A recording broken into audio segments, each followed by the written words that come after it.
attending the ALTA media briefing. I'd like to start off by introducing some of the people at the table with me. To my left is Mr. Tony Tyler. He's the Director General and CEO of IATA. And to his left is Peter Serna. Peter is the IATA Regional Vice President for the Americas. And at the end of the table is Lionel van der Wald. He's the area manager for the Caribbean. Mr. Tyler will read a brief statement, and then we'll proceed to questions and answers. If you would like to ask a question, please raise your hand and identify yourself with your name and the name of your media organization. Thank you very much. Well, good morning. Thank you all very much for joining us for this ALTA press briefing. Before responding to your questions, I'd just like briefly to share some thoughts about the state of aviation for those of you who weren't present at my formal remarks. This year we're celebrating the centennial of the first commercial airline flight, scheduled commercial flight, which took place between St. Petersburg and Tampa, Florida on the 1st of January 1914. I'm pleased that commercial aviation is expected to be profitable in our centennial year, which is certainly not something we can take for granted. At the industry level, we've only made a profit in 6 years since the end of 2000. The forecast for 2014 is for industry earnings of $18 billion net profit, which is an improvement on the previous 2 years. And it's the same trend for airlines in this region, where we can expect them to contribute about $1.1 billion to the industry's profitability, which is more than 5 times the $200 million they earned last year. And while this is a positive trend, margins are still very thin, and an $18 billion profit for the industry that generates $746 billion in revenues is equivalent to an average net margin of just 2.4%, which works out to about $5.42 per departing passenger. And in the Latin American and Caribbean region, there are grounds to be optimistic about the future. The connectivity that aviation provides can play a major role in helping to drive economic growth, and airlines here are well positioned to do so. The local geography certainly makes aviation the only option for many markets. But if this is going to happen, we need governments first to change their mindset, to understand that the real value of aviation isn't in the fees and charges and taxes that airlines and air travelers pay, but it's in the role aviation plays as a catalyst for economic growth and job development and social development. Now, in my remarks, I pointed out the value of embracing global standards and the importance of increasing collaboration in the industry. Global standards and working together are apparent in all aspects of aviation, and they're particularly relevant to the discussion in this region in 3 areas: taxes and charges, infrastructure, and regulation. Now, the simple fact is that Latin America and the Caribbean is a very expensive place to do business.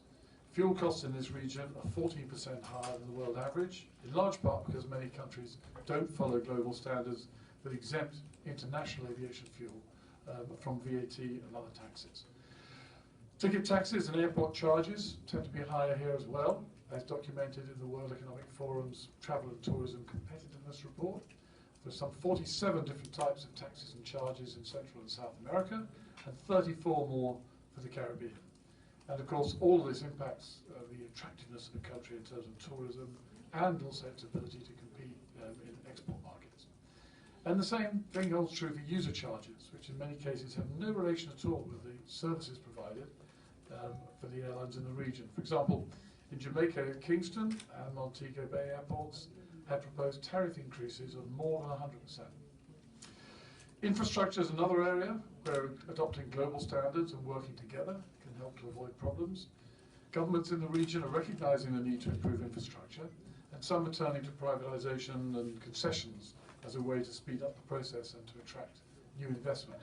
Now, at IATA, we're not against privatizations, but they should always align with ICAO's policies on charges and paying for infrastructure development. And that's how to avoid repeating the mistakes of past privatizations that have raised costs for airlines and air travelers, but haven't delivered on their promise of efficiency gains. And now, the global standard approach is also a good model for other areas of commercial regulation, among those the area of passenger rights. Already 11 countries in the region have implemented passenger rights regimes, and new regulations are being considered in 5 countries. And all of this leads to a mess of complex, conflicting, and frankly unmanageable rules that often leave airlines and their passengers confused. Now, of course, there's a clear need to strike a balance between protecting passengers and maintaining industry competitiveness. And the industry stands ready to partner with governments to ensure that this balanced approach is taken towards consumer protection. Finally, just a few words on Venezuela, an update on the situation there, where, as I'm sure you know, airlines face a truly extraordinary situation. About $3.6 billion in airline money is being blocked by the government from being repatriated. I repeat, this is airline money. Airlines are committed to serving the Venezuelan market and the people of Venezuela, but they can't sustain operations if they can't get paid for the services that they're providing. Now, the government has made public commitments to allow airlines to repatriate their funds, but now it needs to follow up these words with actions. Okay, thank you. With that, I am ready to take your questions or pass the difficult ones on to my colleagues. Questions?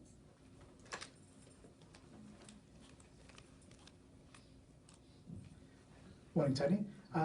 Max Kinsey-Jones from Flight Global. You talked a little bit this morning in your presentation about ISSA, and you just touched upon some of the plans. Can you launched that, I think, a year ago at this event, or you not launched it, but you announced an agreement with one of the local participants. Could you explain a bit more than you did earlier about what's been going on and just a bit on the timetable for next year? Sure. Well, for those who are not so familiar with ISSA, it's a safety assessment program for operators who are not eligible for IOSA audit, so with aircraft below max takeoff weight of 5,700 kilos. And actually, it was to be honest, it was at an ALTA meeting several years ago that I was told about the issue where ALTA had made IOSA a requirement for joining, but this had meant that a number of its smaller airlines were unable to remain members of ALTA. So there was a pressure on to do something for smaller airlines. And clearly, anything we can do at IATA to help promote aviation safety is a good thing, very much part of our mission. Even if many of these airlines, small airlines, are not, well, they can't be IATA members because they don't pass IATA. So we developed this program, which is come to be known as the IATA Standard Safety Assessment. And we had 5 beta test assessments performed during the course of this year, as I say, including the 2 airlines from this region, Nature Air and Tropic Air. And now this program has been finalised. We're going to cooperate with Flight Safety Foundation to support the program. And the program will launch, we hope, early next year in sort of live mode. And we're very optimistic. We'll get a number of operators, not only in this part of the world, but in other parts of the world, who operate single-engine turbo aircraft or multi-engine reciprocating engine aircraft who are not eligible for IOSA because they fall below the max takeoff weight limit, will participate in this program. And we hope, again, it'll set a new benchmark for global aviation safety in this different segment of the market. And that will permit these airlines to then be members of ALTA? If I believe what ALTA, you'll have to ask Eduardo, but I believe that ALTA will make ISSA an alternative entry requirement, I believe. But please don't quote me on that. Please ask him. Thanks. I would certainly, you can quote me as saying, we'd like that to happen. So one last question on that. On the other 3 airlines, presumably they're in, I'm guessing Africa and Asia or something like that. Is that how you said who the other ones are? You probably know more than I do about that one. Do you know where they are? I believe so, but again, we can confirm that to you later, Max, if you like. Okay. Africa and Asia.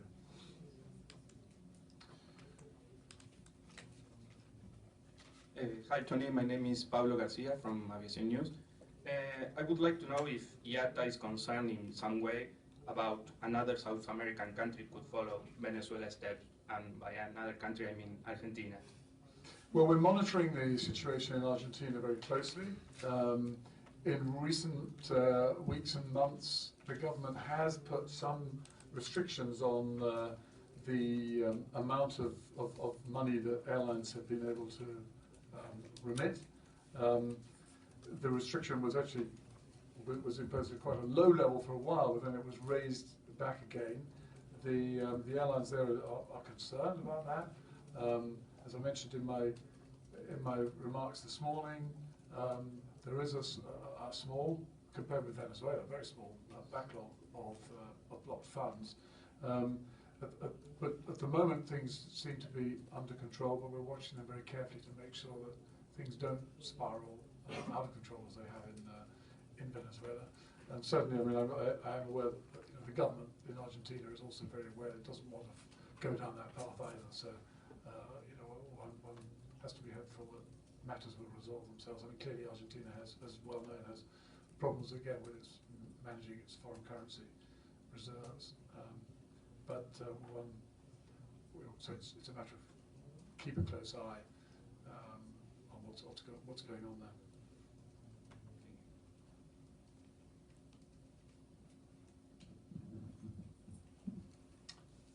Hello, Tony Costacia, Troyer from Spain News. We have said a lot about 100 years of commercial aviation over this year, and we have celebrated the 70th anniversary of ICAO in next month. We speak about a lot of regulation and about Chicago Convention, but still there is a lot of regulatory constraint. In the past, you made this attempt to have this agenda for freedom. Is there a way that IATA can influence the governments over this direction? And also, the president of ALTA today said we have done a lot in the first 100 years. What we want to do in the next 100? What is IATA position? Not only over the next decade over the environment, but in general. Yeah, I think, and let me be very clear. IATA is not against regulation. Clearly, it's very important. Regulation is very important. Regulations play an amazingly important role in helping the industry develop to the industry we have today. And I mean, regulation, particularly in the safety area, is something that we all know, we all understand, and we all support very strongly. We're not against regulation. In fact, we're for regulation. We're for smart regulation, and we want to see governments think before they regulate, consult before they regulate, and take account of industry experience and knowledge before they regulate, in order to avoid, as far as possible, the unintended consequences of poorly thought out regulation. So let me just make that clear: we're not against regulation.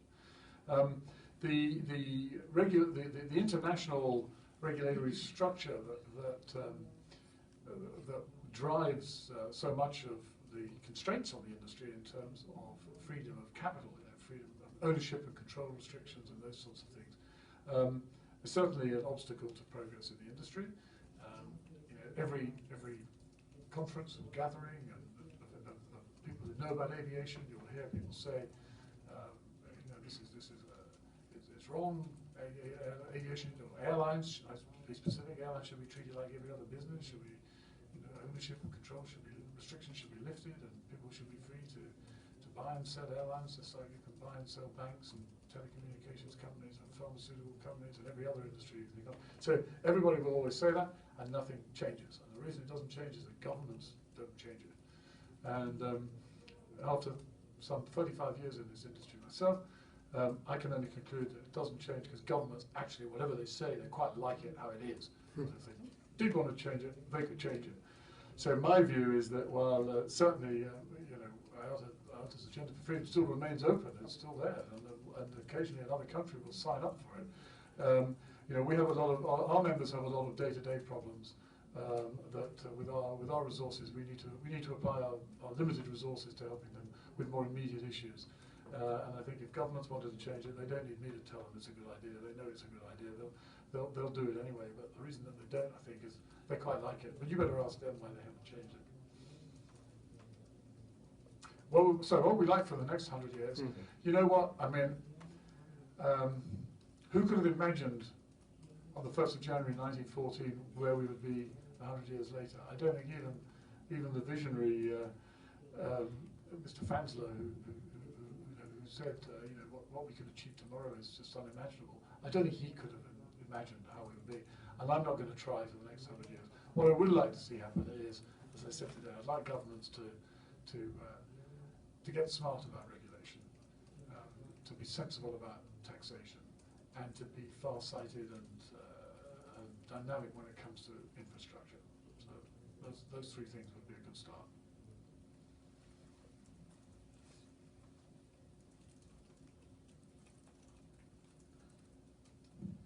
Aaron Karp with Air Transport World. What are your particular concerns about this region and air traffic control, and what we've heard of the need for better coordination between air traffic control? How much is that hindering growth in this area? I'm actually going to, at that point, I am going to pass that one to Peter, our regional vice president, who's particularly familiar with that issue. The issue of air traffic management in the region has actually improved considerably over the last 10 years. We've seen with performance-based navigation being implemented in various countries, in places like Peru, in places like Chile, Brazil. That has improved the level of safety to enhance efficiency.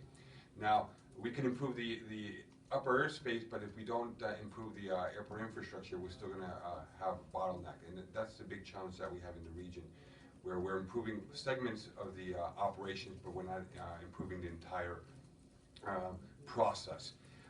So there's still a lot of gains that we can obtain, particularly in congested areas where most of the hub airports are.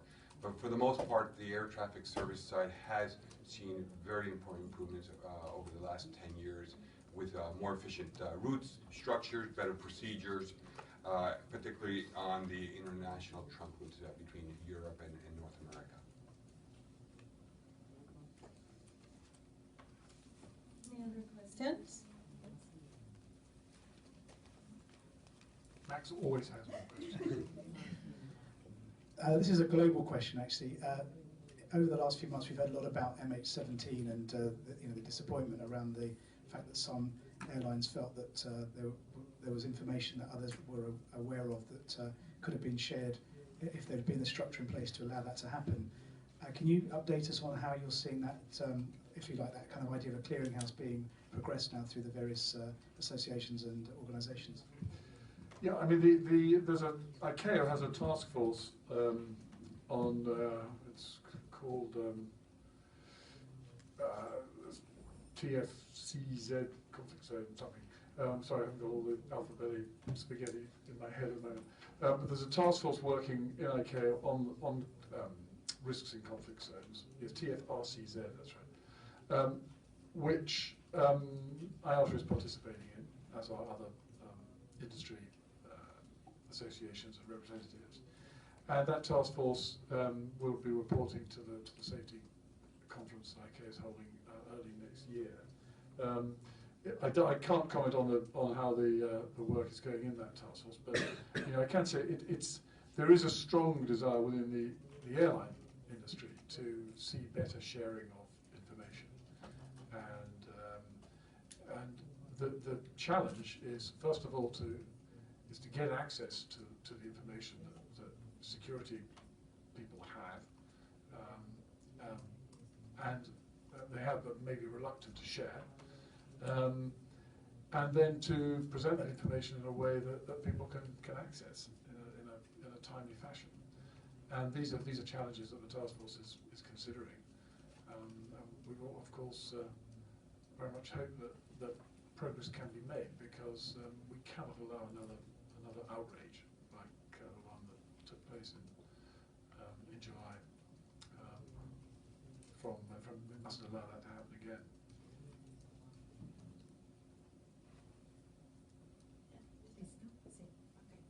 Hola, Miriam Paredes del periódico Excelsior. Voy a hacer mis preguntas en español. Me gustaría preguntarle si hay un seguimiento sobre la propuesta de IATA que hace el gobierno mexicano de implementar en el Aeropuerto Internacional de la Ciudad de México un sistema de slots. La segunda es, ¿qué representa para las aerolíneas mexicanas que no se haya firmado un acuerdo bilateral con Estados Unidos? Y tres, si nos pudiera dar un ejemplo de cómo funciona la inmunidad antimonopolio en otros países o en otras alianzas. Gracias. Al final no escuchamos la traducción, pero voy a repetir ahí para asegurar que estemos en la misma página. La primera pregunta era sobre slots. Te refieres al mercado mexicano, ¿verdad? Sí. ¿Puedes repetir la pregunta otra vez, por favor? Es este sistema de Worldwide Slot Guidelines. Esta propuesta, si ya ha habido avances del gobierno mexicano para implementarlo en el Aeropuerto Internacional de Ciudad de México? The question, Tony, is about worldwide slot guidelines, and if they've been followed, and if there have been forward progress in terms of worldwide slot guidelines in Mexico. We've heard that the government has undertaken to start to apply the world slot guidelines, but so far they're not being applied. There's several problems with that. One particular one is timing. You know, at the moment, the way the system works globally is that airlines apply for their slots all at the same time. The slots are all considered at the same time and released at the same time. Now, if you've got one country operating at a different timetable, it makes it very difficult because you need to align slots. If you're planning to fly from New York to Mexico City, it's no good getting your slot in New York at one time if you don't know whether you can get the slot in Mexico City. You need to get it all done at the same time. So that's a particular problem. We certainly support the government's assurances that they will align Mexico with the WSG. We've actively encouraged participation in the slot conferences, which take place twice a year in June and November, and we've advocated and supported the government at the airport in their transition to the WSG process.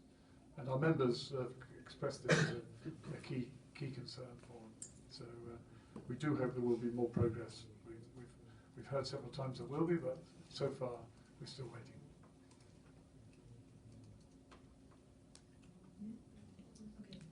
Hi, my name is Javier Franco from aviacall.net and Aerodermo Aviation Magazine from Colombia.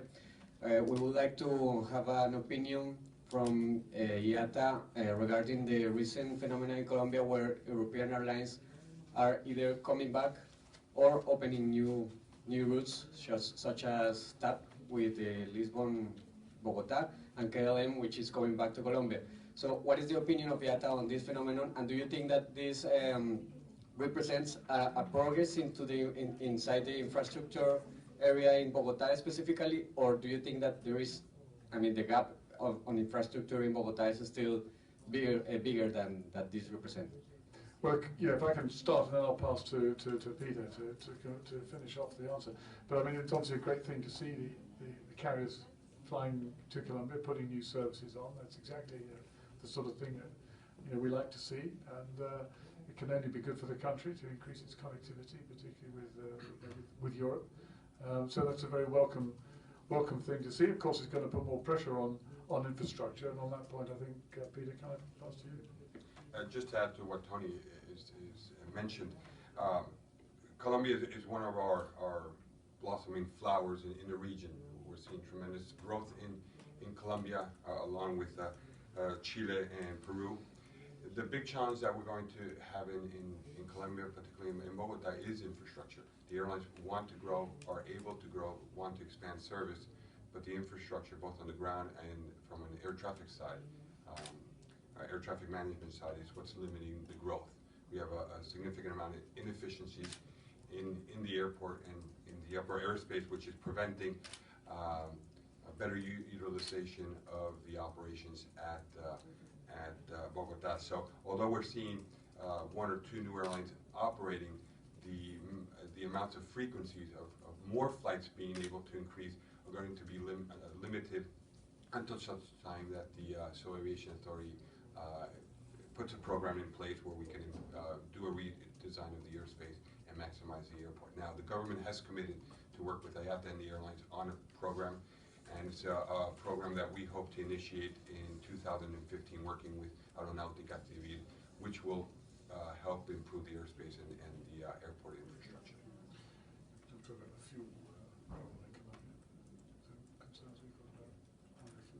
Yeah, one of the challenges that we have is in taxation in the fuel charges in Colombia. In Colombia, it's one of the highest in the region. The challenge that we have here has been the lack of transparency in which these increases have taken place without input with the airline or with IATA or the local associations. And we've written to President Santos. He has now ordered the Ministry of Transport to investigate the cost structures that are being utilized, and they have committed to come back to IATA and the airlines with a response as to the charges that are being applied here. But certainly this is an example where improvement needs to be taken, not only in Colombia but in other parts of the region, in terms of transparency and working with the industry on cost. We have time for one more question. Solo para completar la información, era la segunda pregunta sobre pues qué representaba para México que no se hubiera firmado un acuerdo bilateral entre México y Estados Unidos, y la segunda era qué representa la figura de inmunidad antimonopolio alrededor del mundo o en otras alianzas, porque esa fue el principal motivo por el que no se firmó un acuerdo.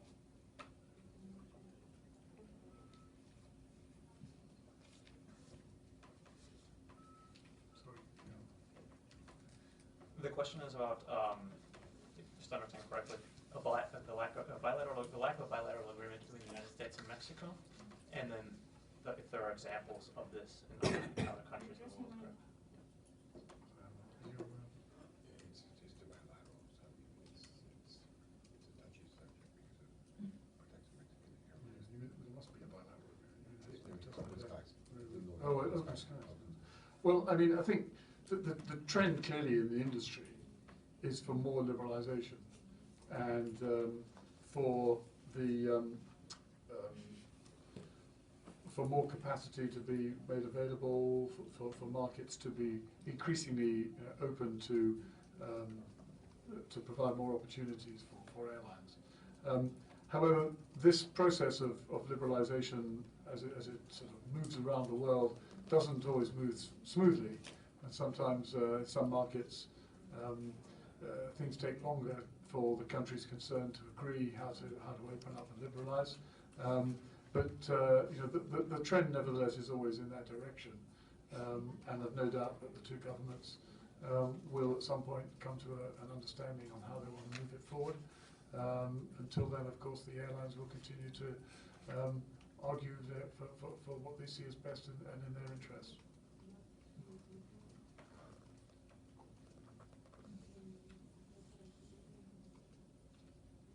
Any other questions? Thank you very much.